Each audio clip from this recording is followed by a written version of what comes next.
Speech off. Hi guys, welcome back to my channel. So we're going to try this again. I'm sick and nasally, and so far this has not worked, but we're trying it again. My December TBR. I've already read 2 books. I'm in the middle of a 3rd. Christmas books are easy. They're short. So we're going to do this. Again, sorry about my nasally sick voice. I'm not sure when I'll get my wrap-up done for November or my Goodreads video, what I add to Goodreads in November. So, yeah. I'm participating in 2 readathons, Debbie December and Tinsels and Tales. I will tag everyone involved in those in the description. I'm trying to save my voice, so. For Debbie December, I'm just going to read the last 3 books in the Angel series. I didn't finish that series, so, last Christmas. So we're doing that this year. Those Christmas Angels, Where Angels Go, and Angels at the Table. For Tinsels and Tales, like I said, I'll tag the hosts in my video. But we're just going to go over the prompts. Number 1 is a book with Christmas in the title. I already read The Wish Book Christmas by Lynn Austen. I heard about this one from Katie from Paperbacks and Ponytails. I read this is like a sequel to If I Were You by Lynn Austen, which I read in November in preparation to read the Christmas novella. Then number 2, a book that's been on your TBR since last Christmas. We have the Jenny Colgan Island of Muir series. I read the first 2 books in August and in November. One of them was a summer book, one of them was a fall book, and these 2 are just Christmas books. We have Christmas on the Island and Christmas on the Island Hotel. I bought them last Christmas intending to read them, and then I realized it was in the middle of a series, so I didn't want to read summer books at Christmas, so I decided to read the series seasonally. So Christmas is here again, so we'll be reading those 2. They're full-length novels, so yeah. Number 3, a book with a holiday romance. I read Once Upon a Christmas Carol by Melody Carlson. It was good. I just finished that one this morning. Read The Nativity Story. Then The Free Space is The Most Wonderful Time of the Year by Beth Moran. I heard about this one from Chloe from Always Booked. This one came out in August. I've been sort of cultivating my list, making my list since the beginning of the year because I'm terrible at I'm very picky about my Christmas reads, so, yeah. This one is about a woman named Mary. She's running for some reason, and she's pregnant, and her taxi driver, I guess, helps her out. I guess when she goes into labor, and they become friends. Sounds fun. His name is Beckett. He braves a blizzard to reach her. And she's drawn into the community. And yeah, sounds fun. Then number 6 is a book with a festive cover. I honestly figure all these books have festive covers. They're festive books, but I just put Let It Glow by Marissa Meyer. This sounds like a holiday version of Parent Trap. Basically, I heard about this one from Candlewick Library and Cheryl from Candlewick Library and Tiffany from Beautiful Minutia. 2 girls, Aviva Davis and Holland Martin, meet at the holiday pageant tryouts for their local senior center. They think they're seeing double. They realize that they're twins. They knew they were adopted, but they didn't realize they each had a twin.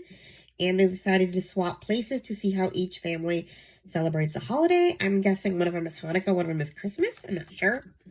But, okay, sounds fun. Number 7, a book with a movie adaptation. I'm currently reading The Christmas Ring by Karen Kingsbury. I'll talk about that more later. Again, trying to save my voice. Then we have a book with snow on the title or the cover. I don't know what has snow on the cover, and these have snow in the title. But if you know any of these books, you can tell me. And I will, include, basically say that I fulfilled that prompt. But that one's not a very blind-friendly prompt. Number 9, A Christmas Mystery. And I'm reading A Wonderful Christmas Crime. Christmas Tree Farm number 6 by Jacqueline Frost. This one just came out in October, and I've been waiting for Christmas to read it. That'll probably be my next book after A Christmas Ring. I cannot wait. I love this series. And those are all the prompts. So then we have just other books that I had on my list. I have The Christmas Remedy by Cindy Woodsmall. I heard about this one from Lizzie Faye Loves Books. This one is an old order Amish woman. She works at a pharmacy. Because she wants to help her plain community get medication. And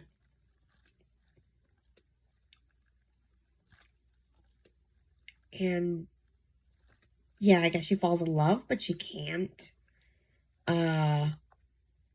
marry and work. Is probably the dilemma. And it's unusual enough that she's allowed to continue her education and become a technician for pharmacy. So it's probably even more wild to think that the bishop would let her just work and be a pharmacist. I've always loved her books. They're very, they're not so predictable because you really see, like, real problems that an Amish person could have living in our modern world. Like, they feel real. I mean, she wants to help people, but she is also in love. How does she do it? So, yeah. Then the next one is A Christmas Haven. I guess it's like the sequel. I don't know. We'll see. Then we have A Seaview Christmas by Julie Clausen. Book lover Amanda just read it. And she liked it. I can't wait to get into it. I can't decide what I want to read, honestly. Because A Wonderful Christmas Crime sounds... I've been looking forward to that one. But I've also been looking forward to Seaview, so I don't know. Then we have The Christmas House by Beverly Lewis. It's a Christmas novella, another Amish book. With the holidays approaching, Liz Lance is dedicated to using her Hickory Hollow buggy tour business to share God's love with the Englisher tourists who visit her Lancaster County community. But when her father and brother are called away for a while, Dat finds a young Amish man to assist her on the tours in her brother's place, much to Liz's dismay. Regardless, the popularity of her Christmas house buggy tour means she could use the help. So, as the countdown to Christmas begins, she works alongside Matthew Yoder, who quickly takes a genuine interest in the tour customers and Liz. As an Englisher family in Hickory Hollow expresses their festive spirit with a lavishly decorated house for the second year running, Liz's Amish community becomes increasingly concerned about attracting unwanted traffic and attention, and Liz wonders if there's any way to bridge the gap to help the new neighbors feel welcome. At the same time, she grapples with her growing feelings for Matt, whose position with her is only temporary. Can she find a way to bring harmony to Hickory Hollow in time for Christmas? Wow, my voice is going. Yeah, sounds like it's take place in Hickory Hollow. A lot of her books do take place in Hickory Hollow.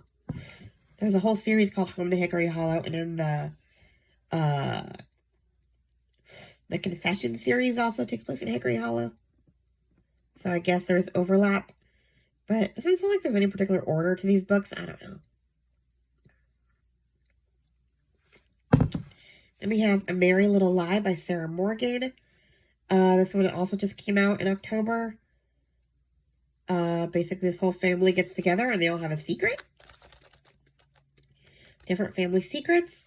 I read The Christmas Sisters by Sarah Morgan last year or the year before, and I loved it. So I'm sure I'll like this one. Then we have The Secret Christmas Library by Jenny Colgan. This one's her newest one. I guess I'm going to be doing a lot of Jenny Colgan books this year. Then we have Christmas with the Princes by Hannah Langston. This is part of a series, but it's not really. There's these different quirky families, and there's romance, and they're funny. Christmas with the Knights, I think, was the first one, or the second one, I can't remember. Christmas with the Lords was the first one, then Christmas with the Knights, and now Christmas with the Princes. I enjoyed the first two.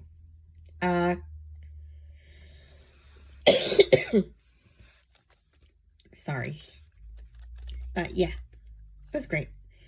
Then I'm thinking of reading Christmas with Anne by Lucy Maud Montgomery.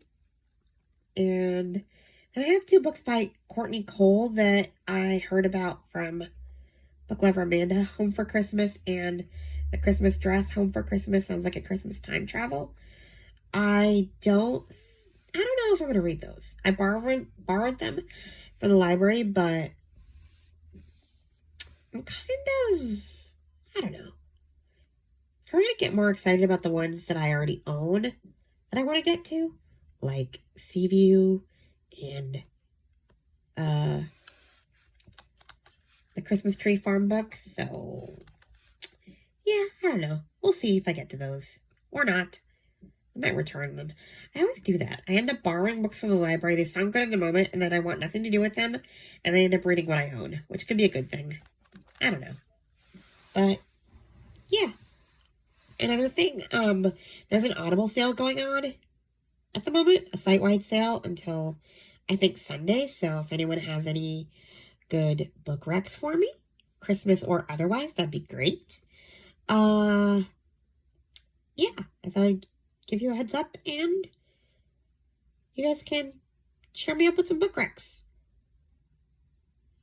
in the comments while I lie in my sick bed.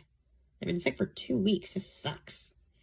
So yeah, I think this is as close to good as I'm going to make this video. So I think I'll post this one. Sorry it's not as good as my other ones. Please like, comment, and subscribe, and we'll see when I do another video. Talk to you later. Bye. Stop recording video.